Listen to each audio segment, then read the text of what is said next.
What's up, y'all?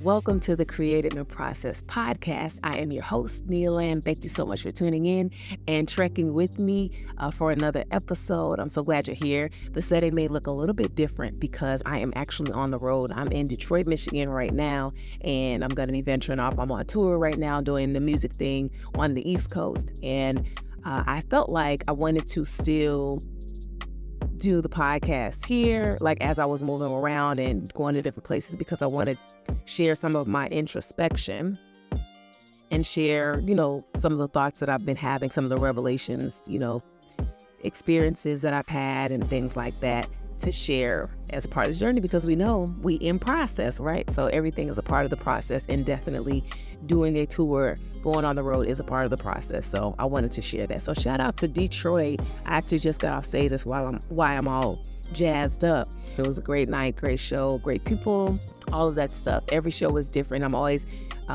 eagerly anticipating the next audience to see like how they're going to respond and, what is going to come out of this moment of doing these performances. So it was a really good night. So shout out, what up though, Detroit folks. Appreciate you all. So as you know, I like to start off the show with a quote of some kind from a creative individual. And so I have one today, and it's going to kind of lead into what we're going to talk about. This is from Dave Grohl, the frontman from Foo Fighters, alternative rock band. And it says, "I can understand how some people might resent me for having the audacity to continue playing music, but it would take a lot more than that to stop me from doing it." So today we're going to talk about audacity, having the audacity. The term audacity was actually brought up. I've heard it before, and I know what it was, but usually when you hear audacity, you think about like you have the nerve to do da-da-da, and that's what it kind of means, but it always had like a negative connotation, and so I didn't really associate myself with it much. But I began to hear people. I was doing an interview at one point, and one of the interview hosts was just kind of talking about my music journey and things that I had accomplished, and we're just kind of having that dialogue. And she said to me, that takes audacity to do what you've done, like what you've accomplished so far, and just stepping out and doing things. It takes a lot of audacity. So in that moment, the word kind of took a different meaning for me, because I'm like, yeah, I guess, it does. And it's not me trying to boastfully or arrogantly do anything, but it's just, or me being in my emotions or anything, because, sometimes that word can be associated with that, like you got audacity to come in here and da-da-da, that kind of thing. So not really that kind of thing. So I kind of took it in my personal dictionary of words that, I like. And so having audacity is actually a very beautiful thing for a lot of different reasons. And I believe that if we became more audacious, we would see how much we separate from fear and how much it grows us in our ability to go forward and to have faith to do new things. A couple weeks ago, or a little while ago, I don't remember exactly when, but I was reflecting, and I had realized, like, man, I have been pursuing music full time, left my corporate job now for 10 years. And I thought about that, and I was like, whoa, it's been 10 years. That's really crazy. So just like a little backstory, I've worked a bunch of odd jobs throughout my life, teenage years, out of high school, all of that kind of stuff. And at one point it was because of like, just want to have my own money, independence, that kind of thing. And then it branched off into like, you got to pay bills, so you need to work. But no matter where I worked, even though I could make the most out of any situation and find some enjoyment, I never felt settled. And even in my career aspirations, like I used to want to be a teacher at one point. I used to want to be a veterinarian, but y'all, like I worked at an animal hospital. That was literally my first job. And I'm thinking we're just going to like play with puppies all day. No. Dogs was like getting sick and dying and stuff. And I was like, these dogs need to live forever. Otherwise, why are we here? So stop doing that aspiration of being a veterinarian. Did not happen. But just out of all these careers, because I did not think that music, like being a music artist, like you can't have a career doing that. So let me figure out what else I could do to supplement. But I never felt settled. I never felt whole. I never felt purposeful in anything other than doing music. So my last corporate job that I had, when I left that job, it was from a deep pull and conviction to be like out of that space. Like corporate stuff is just not for me. And even though I didn't know what the future was going to hold, I knew that there was something more beyond just working a job, punching a clock, and getting a check. And even if I was making a decent amount of money, it didn't matter to me if it wasn't purposeful. And so I do understand that there is such a thing as like doing what you have to do for a time so that you can set yourself up for the future. I get that. And that is definitely, there's nothing wrong with that. I know tons of people who do it. And I completely understand that. It wasn't for me specifically, and that's okay too.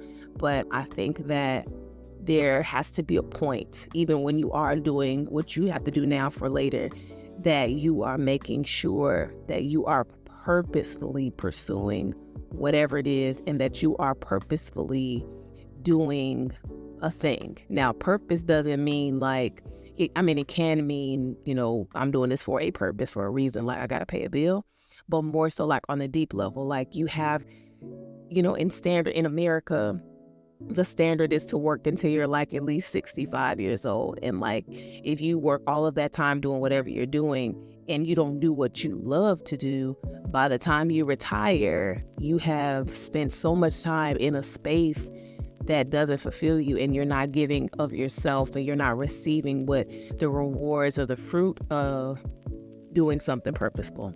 So it's just something to think about. And again, it's no judgment to anybody who is working a job, but they happen to have like creative ambitions or dreams of doing something else. You can actually do both. It's definitely a thing. You can feed your creative side and work your job. But I'm speaking specifically on me, knowing that I was specifically called to do something a little bit different.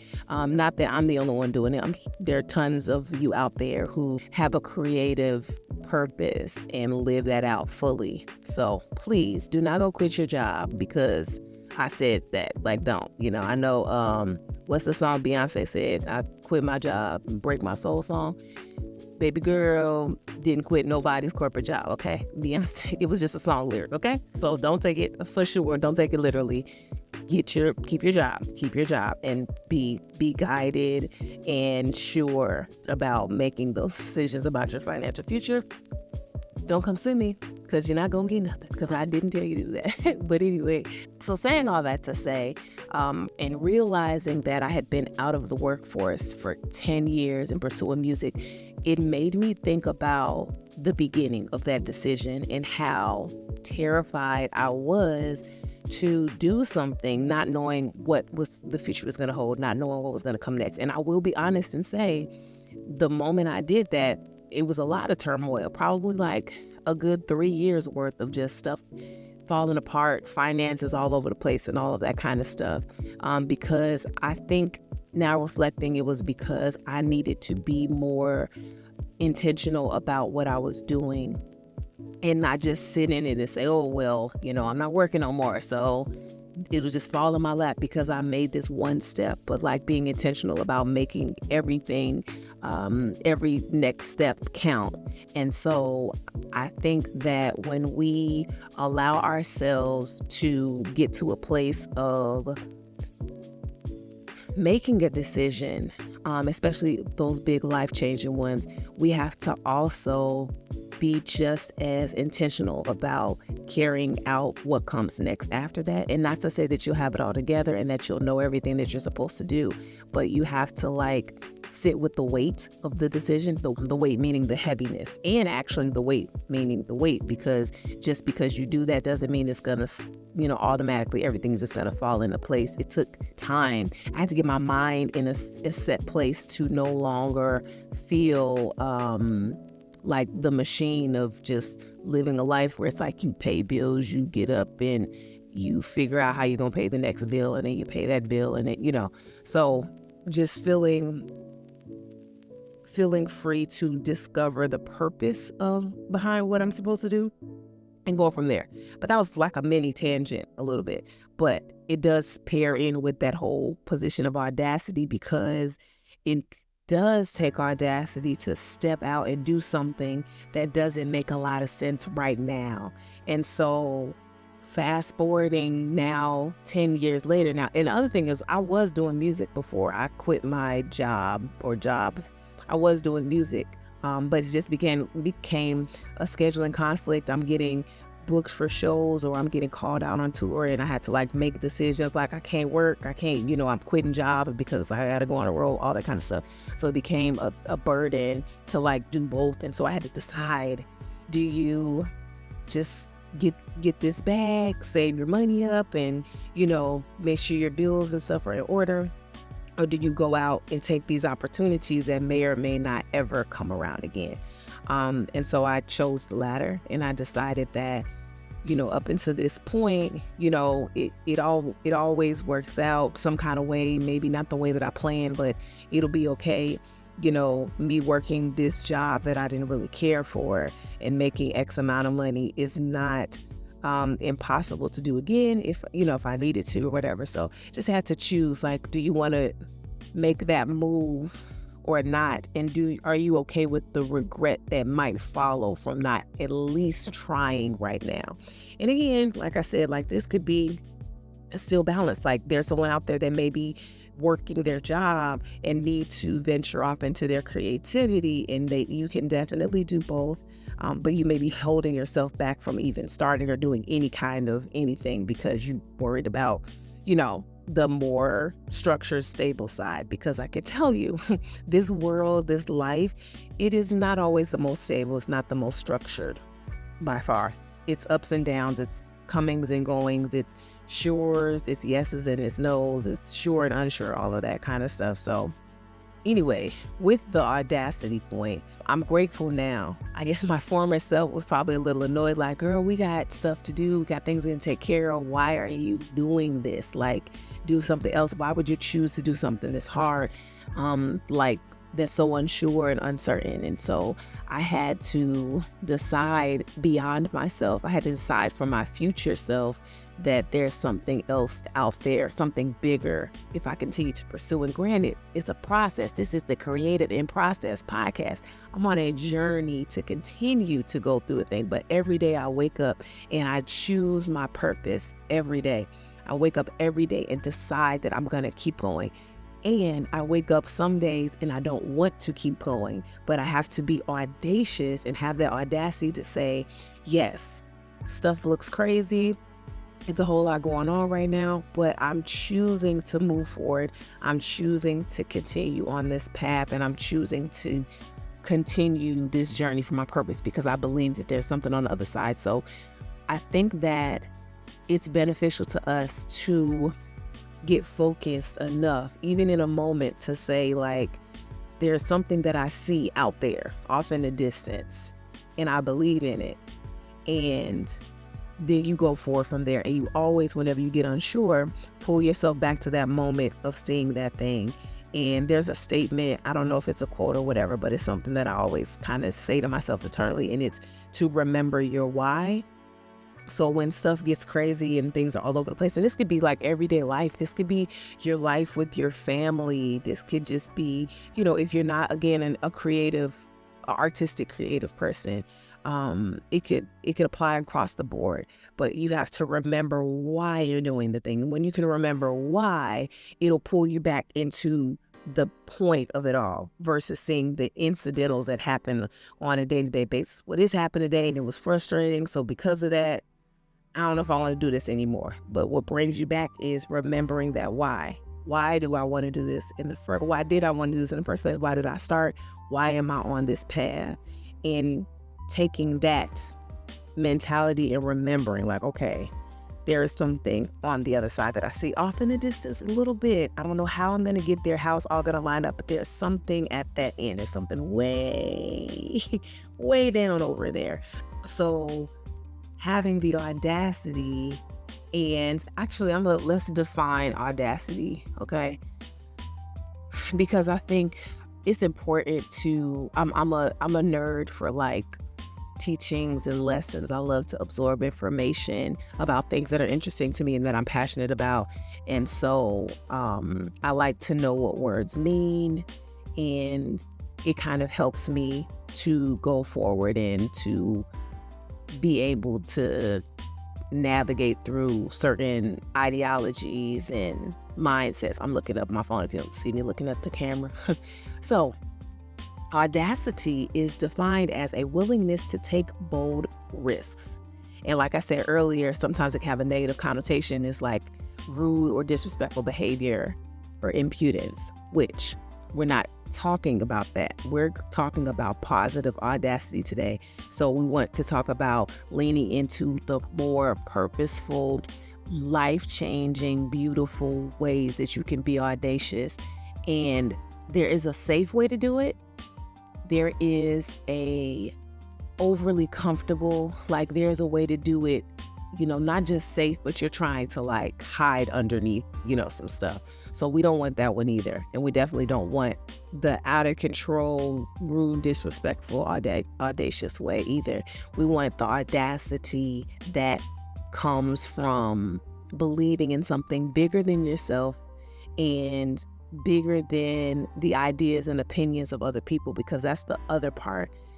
Sometimes people will turn their nose up at your audacity because it's like, who do you think you are to do that?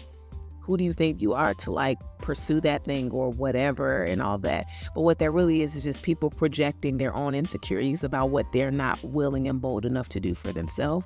So they say, or they make you feel a certain, or try to make you feel a certain way so that you can potentially hold back and be less of yourself, so that they don't have to see you thrive and grow in that way, because you decided to be audacious and because you decided to take those necessary risks, those bold risks to do something. So like, for example, full-time independent music artist, and I plan my tours. I pursue different opportunities. I have no problem with having conversations, humbling myself, having conversations about opportunities and making things happen. So I'm not just always sitting on my couch waiting on someone to call me to do something.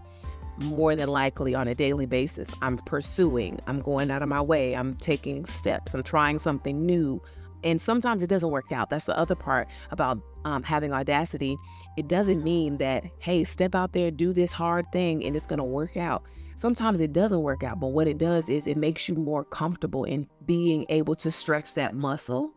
But you have to have the right mindset. It takes audacity to have audacity in a way, because you can't take a situation and you get told no or something doesn't work out and then you just go low to the floor like, see, this is why I didn't, all of that. You have to know, like, I'm learning, I'm trying to find my way through this thing. And so sometimes on that journey, you're walking through and you're trying to get to an unknown destination and you may make a left turn, but that was the wrong turn. So it's like, oh, I got to go this way. Don't make the left turn and just be sitting there devastated on the side of the road. Like, if you got to go the next direction, just go the next direction. And remember, if you come back around to that road again, oh, that's not the way, it's this way. So don't turn this way next time, this way, because you got to learn. So all of these things help us to remember how to continue to move forward. So if you are venturing out and trying something new, and if that's hard for you and it takes you out of your comfort zone, like, that's okay.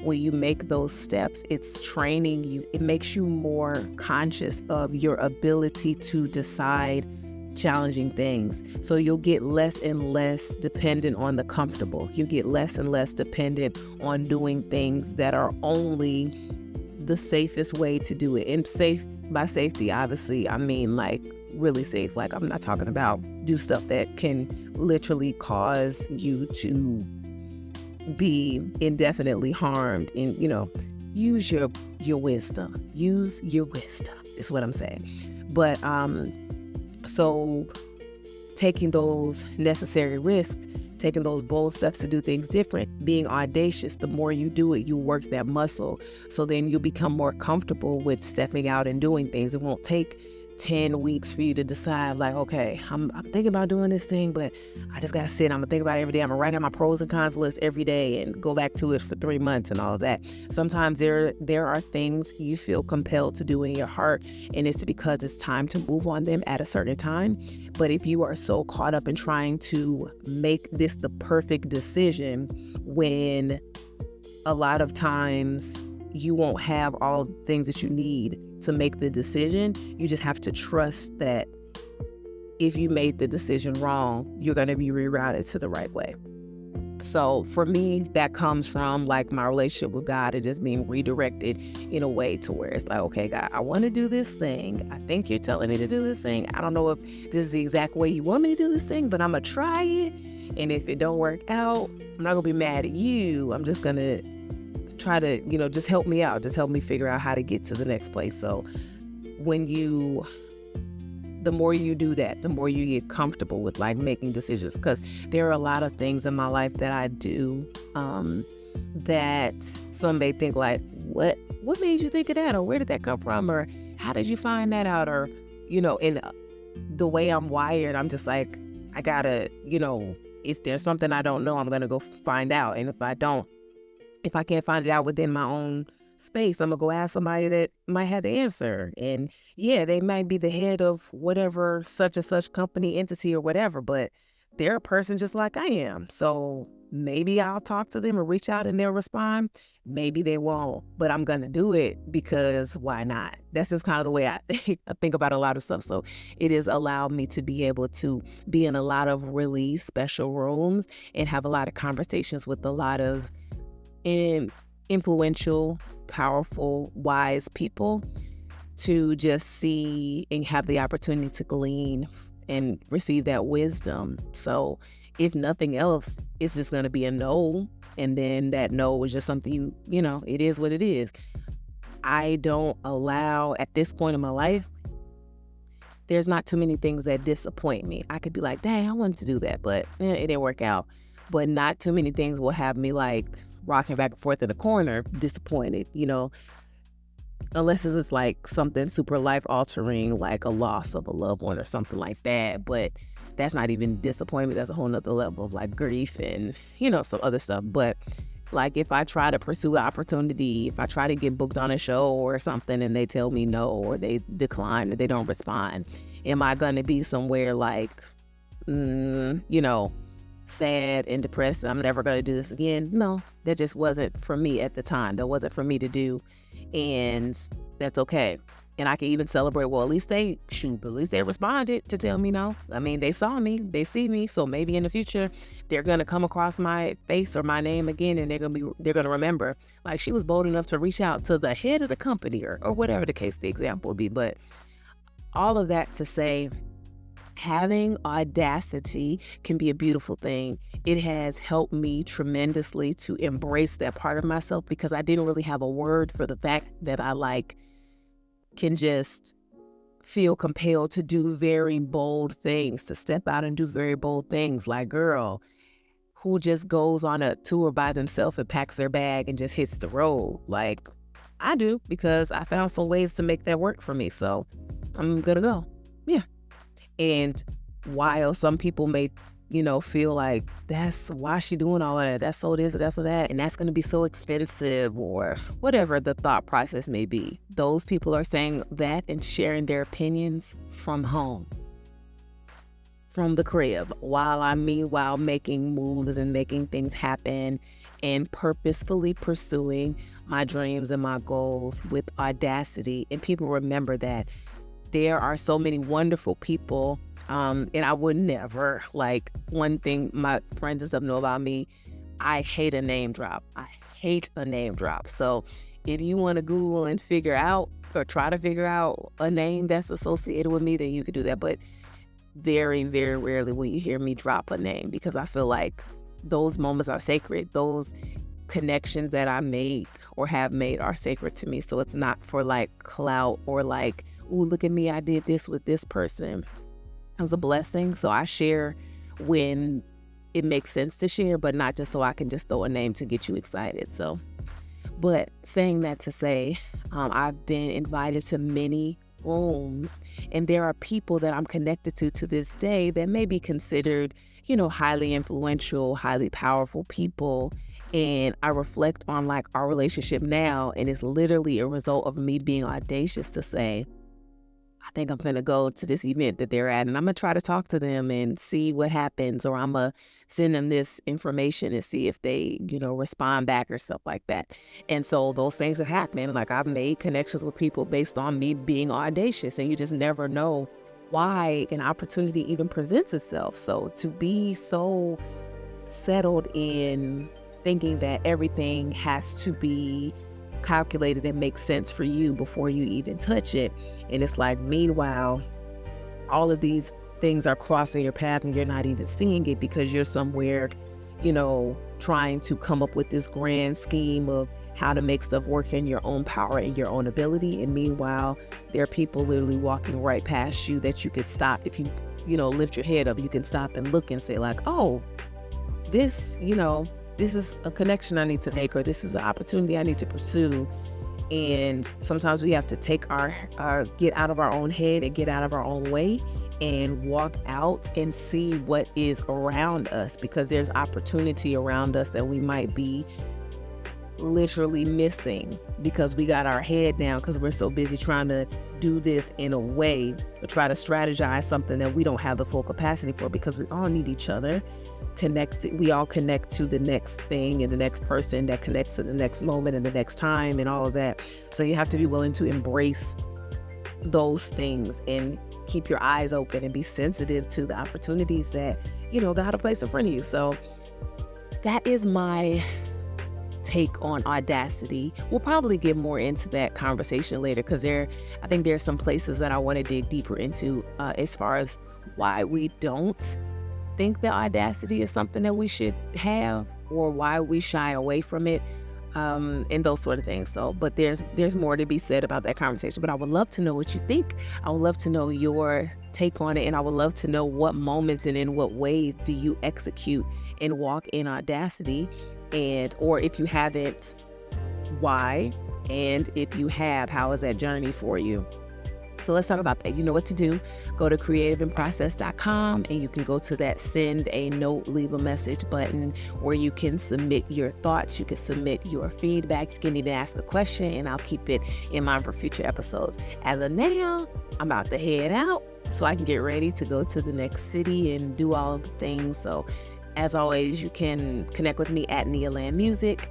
And please, we want this thing to grow. I'm going to continue to feed it, even if it's like one or two of you all listening. Thank you. But I'm going to continue on this journey until it's time to do something different. But in the meantime, if you like it, if you share it, send this to a friend, send this to a coworker or whoever in your life, a loved one of some sort, and share this with them so that we can continue to move it around. And who knows, it might become bigger than I could ever imagine, or you, and it'll be all because of your support. So subscribe to my YouTube page, and all that. All the show notes are in the description, so you'll be able to see all that and connect with all the different links and all that. So that is all for now. Thank you so much again for tuning in to the Created in Process podcast. I have been your host, Nealand, and I will talk to you next time on the next episode. Have a good one. Peace out. Thank you so much for tuning into today's episode. If you want to learn more about the podcast, you can go to creativeinprocess.com, where you can sign up for email alerts, connect on social media, and submit your feedback, thoughts, and questions to have them included in a future episode. If you want to connect with me directly, you can find me at Nealand Music on all social media platforms. And please like, comment, share, subscribe, tell somebody about this podcast, because it only goes as far as you help it grow. I'll see you next time. Thanks for tuning in. Peace out.